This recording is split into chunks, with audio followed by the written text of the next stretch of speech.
Hey. I have Mrs. Edwards for art this year. You are so lucky. I had Mrs. Edwards last year, but this year I have Miss Castell. Ms. Castell is okay, I guess. From what I remember, Mrs. Edwards is really nice as long as you follow the rules. That's true.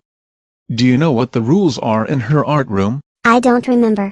Do you know them? Of course. I don't want to break the rules because Mrs. Edwards turns into an ogre, like Shrek, when students break the rules. Oh, I know. I've seen it and it's scary. I agree, but if you follow the rules she'll stay mostly human. The first rule is be respectful.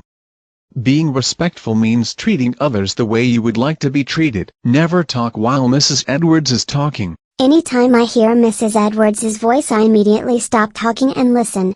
She always has such interesting things to tell us. We can also be respectful of materials by using them the way we are supposed to.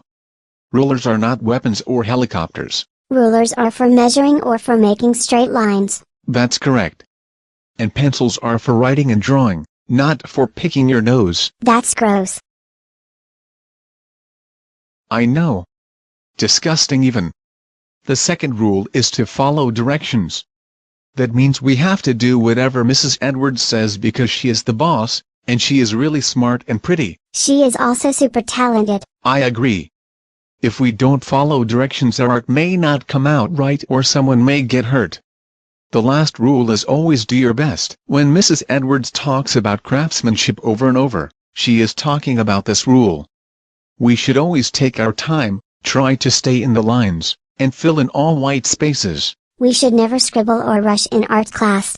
I will always do my best. Mrs. Edwards only has 3 simple rules in the art room. If we follow the rules we can have a fun, safe art room and Mrs. Edwards will be happy. I bet she is less scary when she is happy. Big time.